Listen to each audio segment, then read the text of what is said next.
May I have a roll call, please? Trustee Cornell. Here. Trustee Listner. Here. Trustee Miller. Here. Trustee Mulvaney. Trustee Thomas. Here. Trustee Vree. Here. Okay. The first order of business is the consideration of the minutes of March 15th, 2018 Committee of the Whole and the minutes for the same date for the Village Board and also for the same date for the Glencoe Golf Club Board of Directors meeting. Does anybody have any questions, corrections, or changes to those minutes? If not, may I have a motion to approve them, please? I so move. May I have a roll call? Trustee Cornell. Yes. Trustee Listner. Yes. Trustee Miller. Yes. Trustee Thomas. Yes. Trustee Vree. Yes. Okay. The next order of business is public comment time, and I would ask if anyone in the audience wishes to comment on a matter not on the agenda for consideration this evening. There being no one here for public comment time, the next is reports. In the Committee of the Whole this evening, we had a closed session on a number of matters having to do with pending or threatened litigation and approving closed session minutes. We also discussed in open session the Enterprise Resource Planning System selection process and its current state, and we discussed regulation of lakefront construction and whether or not it was necessary to look further into shoreline permitting as opposed to increasing our public comment and such on those. And other than those discussions, that's all that we did in the closed session. Trustee Vree, could I have a report on this month's Finance Committee meeting, please? Yes, we had a very short Finance Committee meeting because everything is going according to plan. We're one month into the fiscal year, and while some of the property taxes and state income taxes are coming in at sort of a different timing than normal, everything is really going according to plan so far. So it was a short meeting. We touched on the Community Improvement Project Plan, CIP, whatever CIP. And it's going to be a little bit slower year than last year, but again, plenty of projects going on in the village, and that was the meeting. Thank you. Trustee Miller, have we had a Planning Commission meeting since our last meeting? We have not had a Plan Commission meeting. So, our next one is scheduled for Wednesday, the 25th. I don't know. It's actually going to be canceled. I just okay, heard so from Nathan this afternoon. All right. Okay, so the next Plan Commission meeting will be the fourth Wednesday of May, whatever that date is. Thank you. Trustee Thomas, has the Golf Advisory Committee met? We did. We met on Monday evening, and a number of things were talked about. First, as miserable as April has been, March wasn't all that much better. We had below average temperatures throughout the month, certain snow events.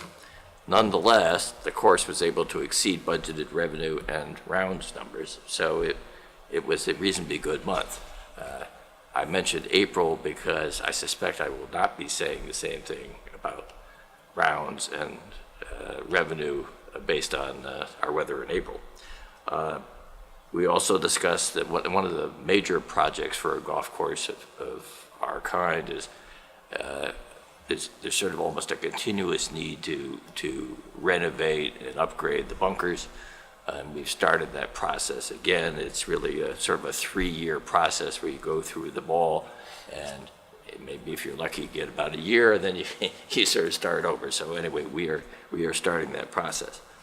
The best news in many ways is that the permanent tea time program, which by which people pay to have a permanent tea time on Saturday or Sunday at the weekends, it is one of our biggest revenue items, if not the single biggest revenue item. It was grown by 14% this season.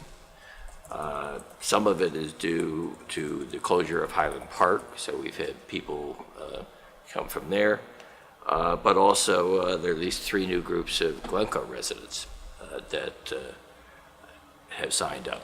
And I think one of the other interesting things, which you may not be aware of, is I have run into, on 3 or 4 occasions just within the last month, people who belong to private clubs like Skokie or others else like Sunset, who nonetheless play in our permanent tea time on weekends because they have friends who belong to other private clubs, and it's too expensive for them to pay guest fees every Saturday or Sunday for the collective group. So they come here instead, which is both a tribute, I think, it's a tribute to our course and its conditions. Finally, we mentioned, I think I mentioned last time, there is a Bio Blitz that we are going to conduct. The community event is on May 11th at 5:30, and this is basically sort of a week-long species counting event designed to show the sort of environmental value of a golf course and you know, how many different species and plants and insects and everything else are supported by this kind of environment. And that's it. Excellent, thank you. Trustee Mulvaney is not here this evening, so we won't have a report from the Sustainability Task Force, but we have Trustee Listener here, and who can report on all the things that are going on and about to go on in the Sesquicentennial Planning Committee. Yes, so we have a busy week. We met as a group this week to plan our Monday evening event, which is going to be at Writers Theater. It is our second meeting of various representatives from all of the different organizations in Glencoe who are kind of coming together and participating with us in terms of planning the different events that we're going to have for the Sesquicentennial. So there are so many wonderful ideas out there. I think the challenge will be kind of whittling them down because we've had wonderful interest on the part of many of these organizations. So that's very exciting.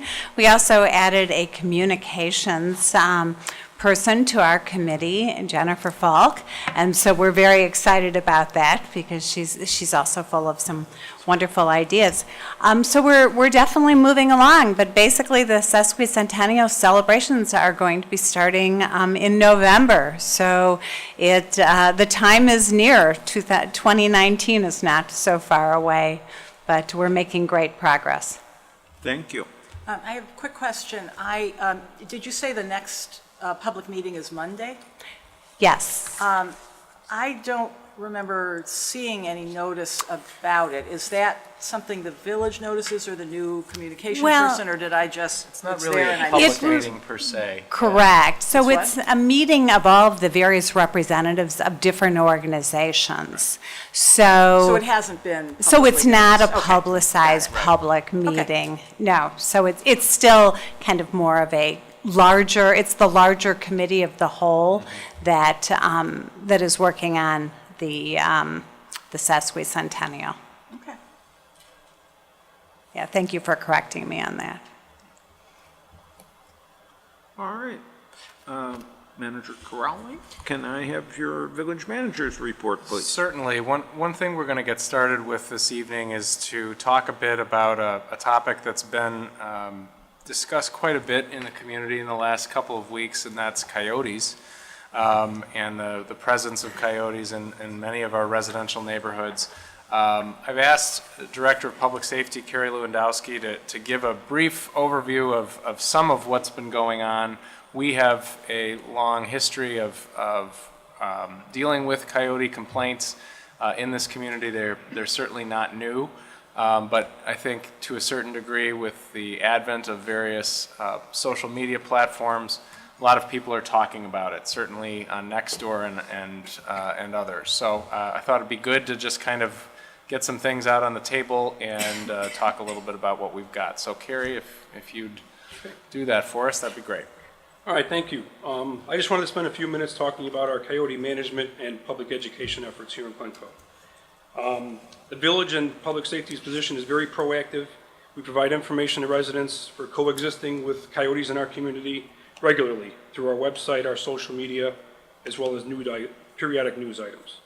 Glencoe Public Safety recognizes that human safety is a priority in managing human-coyote interactions, as well as the safety of domestic pets.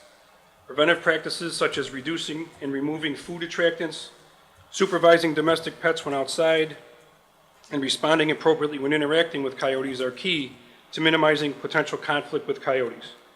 We provide facts and safety tips on our website so residents can be better informed on what to expect and how to avoid altercations that may occur.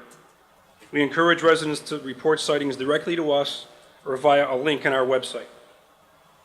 Public Safety Animal Control tracks coyote sightings and complaints to identify any potential threats to the public. We share information with Scientific Wildlife Management, Cook County wildlife biologists, the Illinois Department of Natural Resources, and the Urban Coyote Research Project, and we follow their recommended guidelines and best practices. According to scientific research, generally urban coyotes coexist with people without causing any conflict. But occasionally, individual coyotes may show signs of extreme, bold, and aggressive behavior, primarily in the form of attacks on pets. Studies indicate that there have been no reported coyote attacks on human beings in Illinois in over 30 years.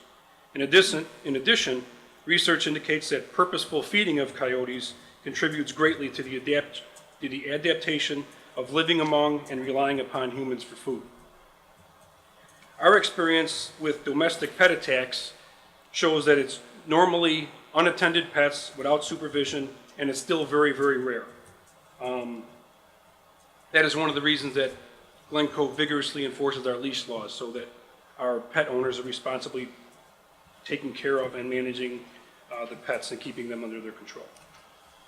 When we do encounter aggressive, territorial, sick, or coyotes who adapt and are comfortable in a particularly residential area, we focus on identifying the individual coyote based on that coyote's specific markings.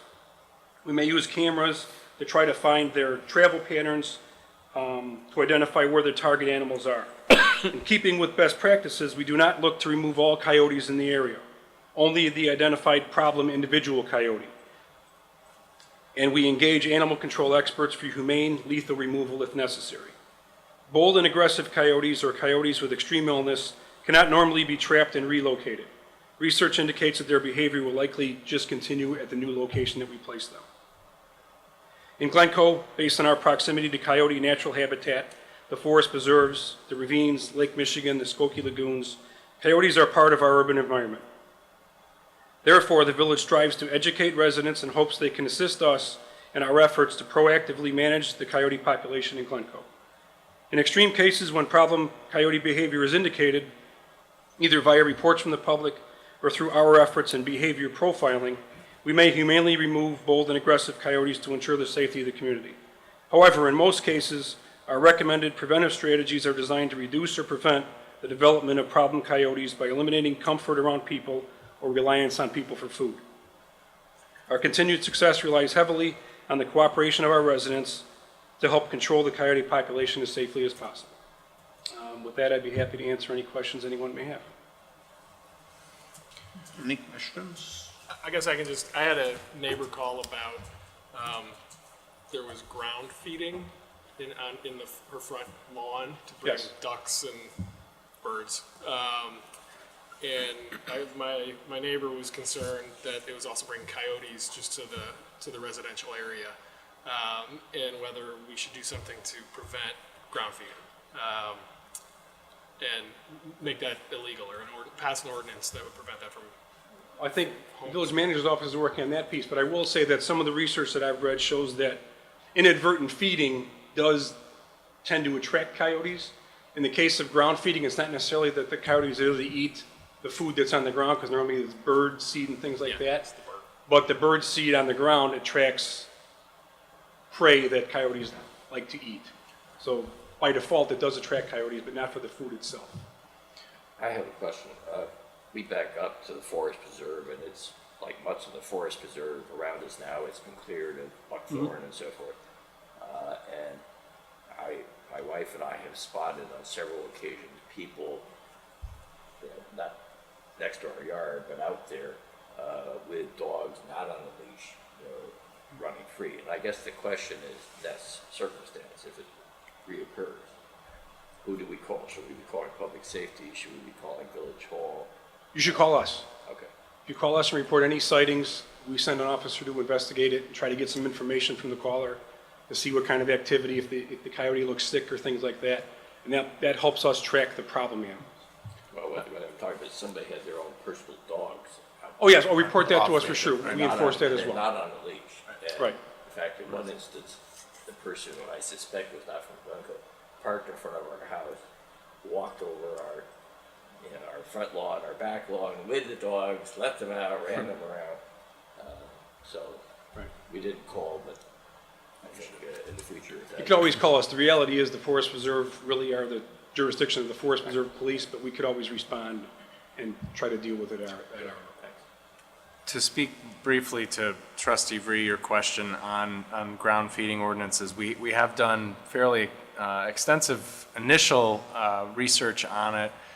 That is something that it does appear the village could move forward with. I think there's some work still to be done from our perspective, and Megan, if you want to give just a few words on what we've seen in the communities that we've been talking to, or Jordan?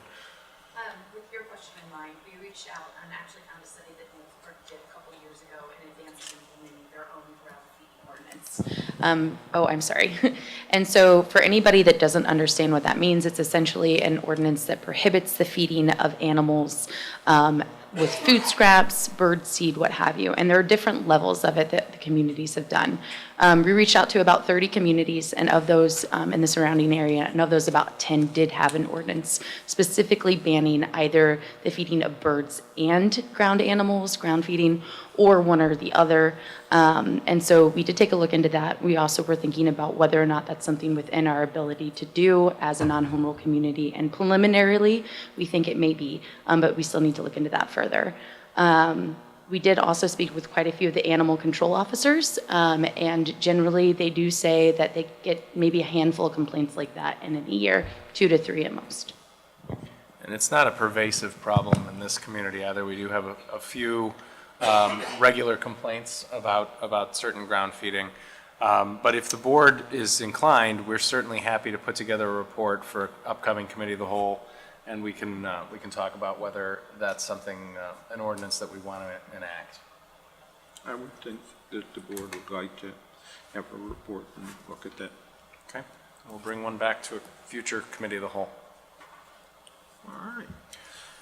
I've got just a few more things to report out on this evening. I wanted to just make mention of the fact that in a few moments, under the village president's report, you're going to be asked to approve a proclamation relative to Arbor Day. The village has been celebrating Arbor Day for decades. This year, we're going to be planting an autumn blaze maple tree at Central School on Thursday, April 26th. That is our annual tradition where we plant a tree at one of the 3 Glencoe schools, and this year it will be at Central. So I'd invite anybody who'd like to attend that. We have information on our website. That ties nicely in with Earth Day, which happens to fall in April as well. Every year we partner with the Park District and District 35 on their day off next Friday, which is April 27th, to have the kids volunteer to clean up various areas in our community. We've got a lot of information on our website, including a link to register your students. So if you've got kids at home on Friday and you want to give them something to do that helps the community, this is a really nice program that we've been working with the Park District and District 35 on for a number of years. You may have seen a post on the village's Facebook page in the last few weeks talking about the removal of a 100-plus-year-old American elm at our train station. That process will take place sometime in the coming few weeks. But what we wanted to do was to engage the community a bit on selecting its replacement. So on that Facebook page, there are 3 different trees that we're looking at: a swamp white oak, an accolade elm, and an autumn blaze maple. And people are encouraged to vote for their favorite. And we will take that into consideration as we're working to replace that heritage tree that unfortunately has to be removed. Last but not least, our annual spring cleanup day is a little bit different this year, and we just want to underscore that. Normally, if you recall, we've had 2 Wednesdays, the first 2 Wednesdays of May, where one half of the community is, basically the northern half of the community is the first Wednesday, the southern half of the community is the second Wednesday. That's being consolidated into one day in May and one day in October. It's May 2nd, so it's coming up, but we are trying to get the word out, especially for those who live in the southern parts of the community who may be used to putting out their spring cleanup items on that second Wednesday. So we're pushing that information out. I would encourage anybody who is cleaning out their homes, their basements, their garages. If you do have things that are reusable, we encourage always people to donate those items. We have links on our website to facilitate that. So if you have things you'd like to get rid of, our website's a very good resource for you to see who might come out and pick those things up. I'd also make mention of the fact, along those same lines, the village's composting, food scrap composting program, which kicked off at the early part of April as part of our landscape waste collection program. Information for that is available on the website, and we encourage people to participate in that program. It's new this year with our contract with LRS. And with that, that's all I have, unless there are questions. Any questions? Thank you. Okay. I want to give a little report on our time that the Northwest Municipal Conference spent in Springfield. The legislature returned into session last Monday with a very full plate of legislation before it. The members of the Northwest Municipal Conference Legislative Committee, of which I am co-chair, on behalf of the 1.5 million residents in our municipalities, spent 3 days last week in Springfield talking with the legislature on behalf of our residents. We tend to call this the legislative silly season because the combination of trying to get a budget and run for re-election causes the introduction of a great deal of poorly thought through legislation. Let me just mention a few of the takeaways from our work last week in Springfield. Frankly, based on our discussions with the Senate President, the Senate Majority and Minority Leadership, and the House Minority and Majority Leadership, as well as the Governor's staff and many other senators and representatives, it does not look like they can reach agreement on a budget before adjournment of this session. To date, the various proposed budgets appear to be about $1.5 to $2 billion out of balance. Thus, it looks like once again the state may fail to have a budget for at least the first half of fiscal year 2019, which begins on July 1st. Although they said last year that the cuts that they made to revenues, which the state collects on behalf of municipal governments, was temporary and would end this June, they are considering more cuts in revenues that go to local governments for the fiscal year beginning July 1st to help pay for their budget deficit. Thus, Springfield is still considering taking a substantial part of the village's personal property replacement tax revenues and approximately 10% of the state income tax they collect on our behalf to use to pay state bills. That represents a reduction of revenue to the Northwest Municipal Conference of more than $18 million. Springfield has also diverted more than $64 million of Northwest Municipal Conference communities' sales tax revenues as an administrative fee, while admitting that it only costs $32 million total to collect both the state's portion and the municipal portion of the sales tax. These kinds of diversions of our local tax revenues continue to force local governments to raise property taxes and service fees and reduce needed staff levels and defer needed critical infrastructure maintenance in order to make up for these diversions and the many unfunded mandates that we face. So one of the things that we spent a lot of time is going through with the state legislators the various problems that the way that they're treating the revenues they collect for us and the mandates that they've been putting on local government are affecting our ability to perform services for our mutual constituents. At the same time as diverting our revenues, Springfield continues to place ever-increasing unfunded mandates on local government. One of these unfunded mandates, alone presently pending in Springfield, would cost Glencoe more than $7.7 million over the next 10 years. At the same time, trying to focus local government taxpayers on local government instead of the failure of the state to balance its budget, Springfield continues to threaten to freeze local property taxes for the next 3 years or even permanently, all without regard for how the cuts to revenues and the freeze could force local governments to be unable to fund things such as public safety, public works, including snow plowing, or critical infrastructure maintenance. To round out the picture, let me mention just 2 other examples of strange legislation being considered in Springfield. House Bill 5777 would allow another local government to place a referendum on the ballot to consolidate that government with Glencoe and force our taxpayers to pay their bills by a petition signed by 250 people. And if a majority of voters in the election in either local municipality approved it, then the 2 governments would be consolidated. No one was able to explain to us why this would be a reasonable approach to consolidating local governments.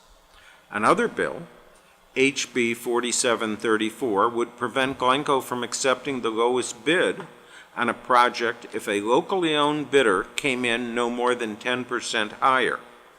This could add approximately 10% higher cost to every major construction project we do. The sad thing we saw firsthand in Springfield was that many of the middle-of-the-road legislators who really understand how local government works and the effects of their bills on our ability to deliver good services to our residents, who regularly reach across the aisle to provide common-sense solutions to real problems, are so tired of the way Springfield is currently behaving that they are retiring and not running for re-election. And they express to us how glad they're going to be when December comes and they get to go home and just observe as residents and not as legislators. As all this continues to unfold, I will report back on how this legislative year is going. Thank you. The next order of business is a proclamation declaring April 2018 as Fair Housing Month in the village of Glencoe. You all had it in your packets. Are there any comments or thoughts? If not, may I have a motion, please? Second? All in favor? Aye. Excellent. The next one is consideration of a proclamation declaring April 27th, 2018 as Arbor Day in Glencoe, so we can plant our tree. That's right. Any thoughts? May I have a motion? Second? All in favor? Aye. Thank you. 2017 Public Safety Commission Annual Report, because we're in the nice season where we get the various commissions' reports, is going to be given to us by Sharon Tanner. I will look forward to hearing more. Well, thank you, President Livin, and good evening, members of the board. I'm pleased to present on behalf of the Public Safety Commission our 2017 annual report for the calendar year. 2017 was a busy year. We met 10 times and our efforts were focused entirely on recruitment. We created a new public safety officer eligibility list, which I'll talk more about in a moment, and from that 7 officers were appointed. The commission also appointed 1 new lieutenant. So this is the high-level snapshot of our 2017 recruitment process. I took a little comparison between the 2016 process and the 2017 process. And a couple things I wanted to point out. Number one is that we did see a slight uptick in the total number of applications that we received in 2017. with 76. And we did have more applicants show up to take the written test than we did in 2016. From there, as you may remember from last year's briefing, we divide the applicants into 2 bands so that we can facilitate the remainder of the examination process after the written exam. We started with 30 applicants in band 1, and one of the things that was interesting this year that we saw, which wasn't all that surprising, is that there were a larger number of applicants who voluntarily withdrew from our process as we progressed. And we talked a bit last year about Glencoe being in an accelerated hiring environment, along with many of our neighbors throughout the Chicago region being in an accelerated hiring environment. So some of the feedback that we heard from some of the folks who withdrew is that they had gotten job offers in other departments and they chose to do that. So I wasn't terribly surprised to see that we had some withdrawals during the process. From there, we created an initial eligibility list. We hired some applicants from that list, and later on in the year, replenished the list with the second band of applicants. We saw a similar thing happen in the second band, where a number of our applicants voluntarily withdrew, again, many of which cited receiving offers in other communities or other jurisdictions since they had taken our test. So we replenished our list with an additional 10 applicants. And in total, as I'd mentioned, we hired 7 new officers in calendar year 17. Our current list will be in place or is valid until mid-2019. However, we will begin planning for our next recruitment effort later on this year. I'd be happy to answer any questions you may have. Any question? Any idea why we got more applicants this year than last? No, and it was only a handful. I think last year it was 71. This year was 76. So Not significant. not a significant number. Where we saw a more significant increase was the number who came on test day. Last year we had 56 come on test day, and this year we had 64. Thank you very much. Thank you. Okay, our next order of business is our consent agenda. Does anybody have any questions on the consent agenda? If not, may I have a motion to adopt? Second? May I have a roll call, please? Trustee Cornell? Yes. Trustee Listner? Yes. Trustee Miller? Yes. Trustee Thomas? Yes. Trustee Vree? Yes.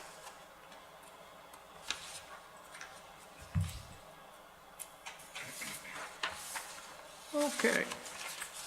First item on our regular business is having the public hearing and consideration of an ordinance making appropriations for corporate purposes for the Village of Glencoe for the fiscal year beginning March 1st, 2018, and ending February 28, 2019. And I would like Denise Joseph to fill us in on that. Absolutely, thank you. The annual appropriation ordinance is required by state statute and the legal maximum spending limits for the Village of Glencoe for the fiscal year. The ordinance, as proposed, provides the village with the ability to spend 110% of the budget. However, approval of the ordinance would require appropriate approval consistent with the village's purchasing policy if we were to go up to the 110% that's proposed. Open this for any questions you may have. Any questions? If, You have to open the public hearing. if not, I'd like to open the public hearing. Is there anyone who wishes to address us about the proposed ordinance? If no one wishes to address us, I'm closing the public hearing. May I have a motion to close the public hearing? So moved. Second? All in favor? Aye. Actually, we should have a roll call. I think we should have Yep. a roll call, yep. So, Trustee Cornell? Yes. Trustee Listner? Yes. Trustee Miller? Yes. Trustee Thomas? Yes. Trustee Vree? Yes. may I have a motion to approve the appropriations ordinance, please? Second? May I have a roll call? Trustee Cornell? Yes. Trustee Listner? Yes. Trustee Miller? Yes. Trustee Thomas? Yes. Trustee Vree? Yes. Thank you. Next order of business is consideration of an ordinance amending the Glencoe Village Code building regulations to adopt and incorporate the 2015 International Property Maintenance Code as amended. Dave? Adam's going to take Oh, Adam can take it? Thank you, Adam. Thank you, President Levin and members of the board. You got much shorter, Dave. I'm sorry? You got much shorter, Dave. Oh, thank you. And I don't have a mustache, so. Before you this evening for consideration is an ordinance amending the Glencoe Village Code to amend the building regulations to adopt the 2015 International Property Maintenance Code. The identification and follow-up on property maintenance issues in the village is generally the responsibility of the Building Services Division of the Public Works Department. The Building Division staff responds to complaints that have been reported and has the authority under the Village Code to require property owners to take corrective action when violations have been identified. However, the current property maintenance provisions in the Village Code are limited and restrict staff's ability to require and enforce compliance. The ICC International Property Maintenance Code, or the IPMC, provides statutory provisions for the governance and maintenance of existing buildings by establishing minimum maintenance standards. The IPMC standards include general requirements for exterior property areas, structures, both interior and exterior, as well as plumbing, mechanical, and fire codes. Many of the village's neighboring communities utilize the International Property Maintenance Code, or the IPMC, to regulate property maintenance issues.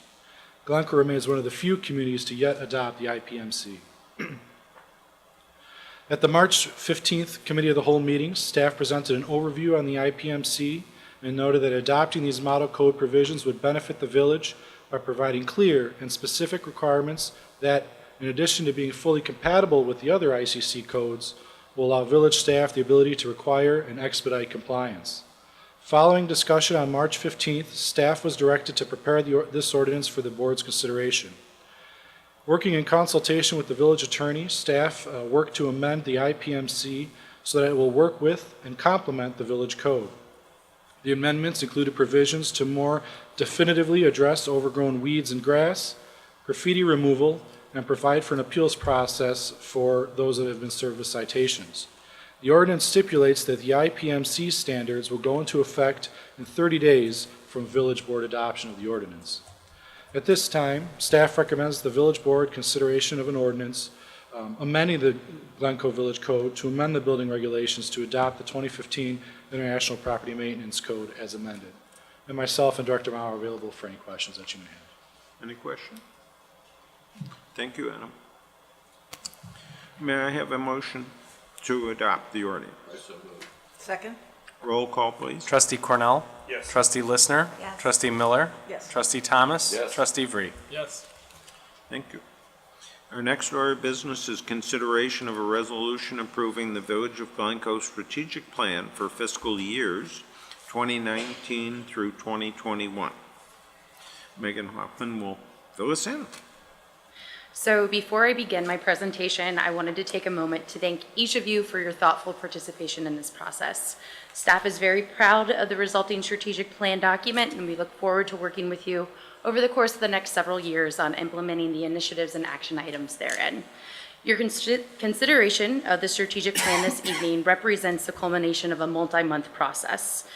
The resulting strategic plan builds on the village's first three-year strategic plan adopted in 2014.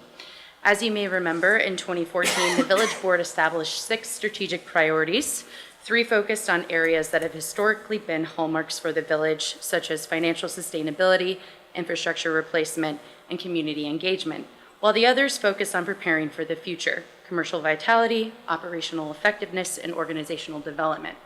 These 6 strategic priorities were used as pillars throughout the new strategic visioning process, and environmental sustainability was also identified as an underlying value inherent to each of these priorities. Stage 1 of the process, analysis, began this past summer. Several of you joined village staff in serving on the Strategic Visioning Planning Group. The group produced a comprehensive State of the Village report, which summarized a wealth of data, both empirical and anecdotal, about the current state of the village and trends that will likely impact our community well into the future. With the report in hand, the village employed the assistance of facilitator John Fontana to host individual meetings with each village board member to begin identifying the village's strengths, weaknesses, opportunities, and threats. Stage 2 of the process, direction, began in earnest at the Strategic Visioning Workshop in October. In that workshop, the village board and staff collectively identified critical threats and brainstormed various ways to approach these issues. Following the workshop, the village manager's office compiled the wealth of feedback that we got, making special note of the village board's request to create a strategic visioning statement, which is more long-term in nature, to supplement the existing 6 strategic priorities.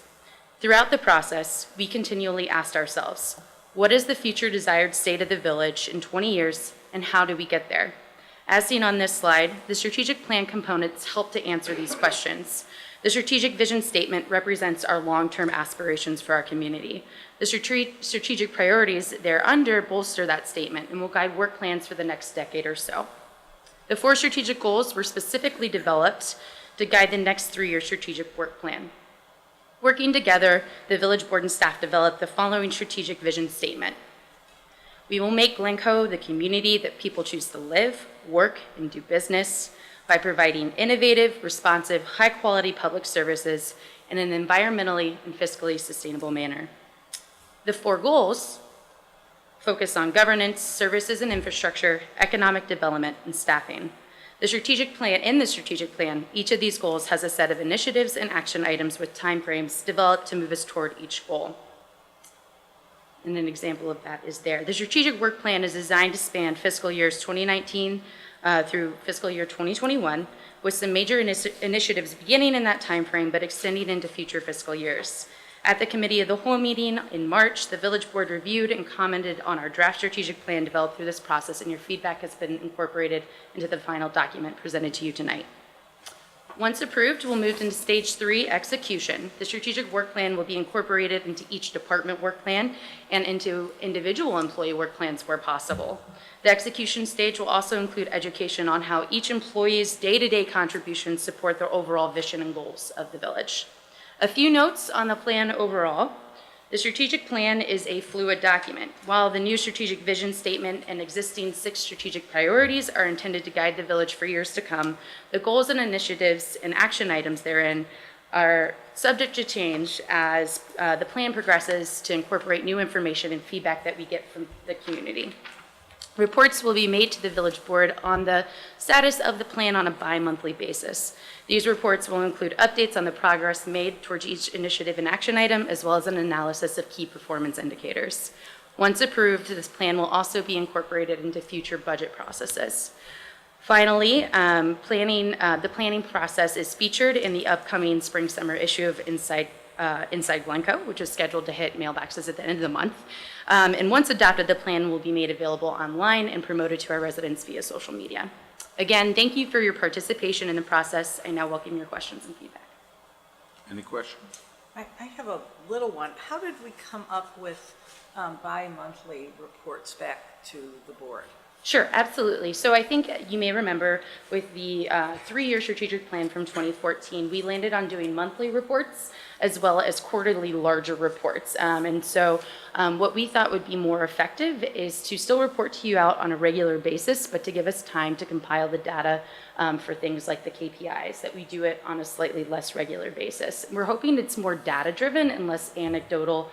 This is what we're doing in Public Works this month. This is what we're doing in the village manager's office this month. So it should be more data-driven, is our aim. I had remembered the quarterly. It actually sounds like a lot to me. Okay. To do it Sure. bi-monthly rather than quarterly. Absolutely. I'm thinking about I think the staff intent. time. I think the intent is to see how it goes. We don't have a whole lot of data to.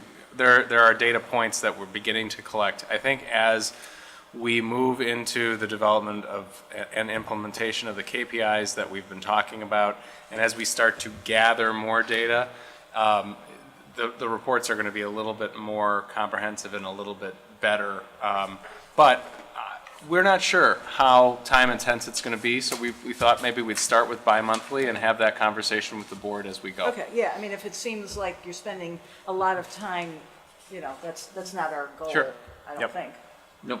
We could very much see it folding into something like that you get at the monthly finance committee meetings, a report of that style. Right, so that the numbers you're generating kind of automatically go Tells into us. something that will generate the report. Exactly. And so the initial thought was to actually give more time to put it together. Instead of monthly, do it bi-monthly. Right. And then if that turns out to not to be too often, given the data and the nature, then we may move closer to just doing it quarterly. But that way, we as a board will get the opportunity to talk to staff about what we'd like to have done. So we'll adjust it Yeah. as we go. Any other questions? Thank you very much. Thank you. Thanks, Megan. May I have a motion to adopt the, okay. Do I have a second? I'll second that. May I have a roll call? Trustee Cornell. Yes. Trustee Listener. Yes. Trustee Miller. Yes. Trustee Thomas. Yes. Trustee Free. Yes. How surprising that was.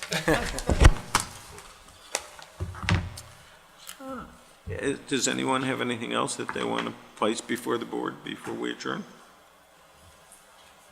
If not, may I have a motion to adjourn? Second? May I have a roll call? Trustee Cornell. Yes. Trustee Listener. Yes. Trustee Miller. Yes. Trustee Thomas. Yes. Trustee Free. Yes.